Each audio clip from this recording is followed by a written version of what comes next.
தமிழ் சொந்தங்களுக்கு வணக்கம். இன்றைக்கும் ஒரு சூப்பரான குட்டி ஸ்டோரியில் உங்களை சந்திக்கிறது ரொம்ப சந்தோஷமாக இருக்குது. என்ன குட்டி ஸ்டோரி சொல்ல போகிறேன்னு பார்க்க ஆவலாக இருப்பீங்கன்னு நான் நினைக்கிறேன். ஸோ வாங்க வீடியோக்குள்ளே போகலாம். ஒரு காட்டில் ஒரு கழுகு ஒரு மரப்பொந்தில் வாழ்ந்து வந்துச்சு. அந்த கழுகு கடவுள் மேலே ரொம்ப பக்தி கொண்டதாக இருந்தது. அந்த கழுகு எப்பயுமே கடவுளை தியானித்து கொண்டே தான் இருந்துச்சு. ஆனால் திடீர்னு கழுகுக்கு ஒரு சந்தேகம். நாம் இவ்வளோ தியானத்தில் இருக்கிறோமே, இவ்வளோ கடவுள் மேலே பக்தியாக இருக்கோமே, நாம் பண்ணுற வேண்டுதல்கள், நாம் பண்ணுற இந்த தியானங்கள் எல்லாம் கடவுளுக்கு கேட்குதா, கடவுளுக்கு தெரியுமா அப்படின்ற ஒரு டவுட் வந்ததுமே கழுகு உடனே வானத்தை பார்த்து, கடவுளே நான் செய்கிற இந்த தவம், இந்த தியானம் எல்லாம் உங்களுக்கு தெரியுமா அப்படின்ற ஒரு கேள்வியே கேட்டுச்சு.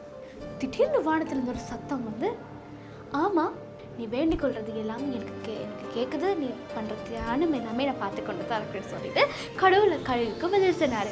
கழுகுக்கு சரியான சந்தோஷம். அப்பாடா, நம்ம பண்ணுற தியானம் எல்லாமே கடவுளுக்கு கேட்குது, கடவுளுக்கு விளையாடுதுன்னு சொல்லிட்டு அது ரொம்ப சந்தோஷமாக இருந்தது. ஸோ கடவுள் கேட்டார் கழுகு பார்த்து, உனக்கு என்ன வேணும், என்ன வேணும் அப்படின்னு கேட்க கழுகு சொல்லுது, எனக்கு இன்றைக்கி சாப்பாடு மட்டும் நீங்கள் அரேஞ்ச் பண்ணி தரீங்களா கடவுளே அப்படின்னு கேட்க கடவுளும் சரி உனக்கு இன்றைக்கான சாப்பாடு நான் உனக்கு அரேஞ்ச் பண்ணி தரேன்னு சொல்லிட்டு கடவுள் மறைஞ்சு போயிடுறாரு. கடவுள் தன்னோட பேசுகிற சந்தோஷத்தில் கழுகு அப்பாடா எனக்கு சாப்பாடு தேட வேண்டிய தேவையில்லை, கடவுள் நமக்கு சாப்பாடு கொடுப்பாருதான்னு சொல்லிட்டு மீண்டும் தியானத்துக்குள்ளே இறங்குது. தியானம் பண்ணி கொண்டு இருக்கும்போது அப்படியே இரவும் ஆயிட்டு. கழுகுக்கு ஒரே பசி, அதோட கோபமும் வேறு கடவுள் மேலே.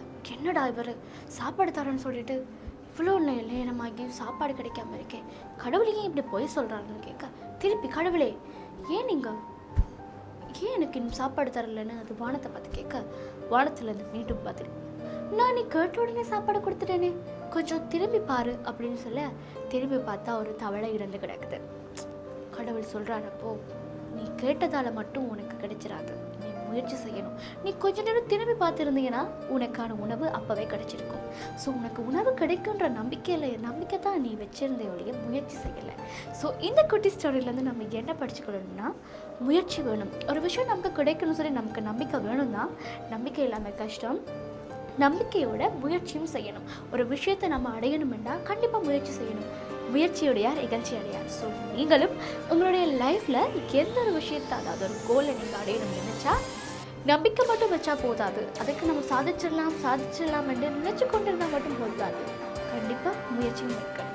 ஸோ முயற்சி விடுங்க, லைஃப் எல்லாமே சக்ஸஸ்ஃபுல்லாக. அடுத்த குட்டி சொல்லி சந்திக்கிறேன். அதுவரை டாட்டா பாய் பாய் ஃப்ரம் ஷேரா. வணக்கம்.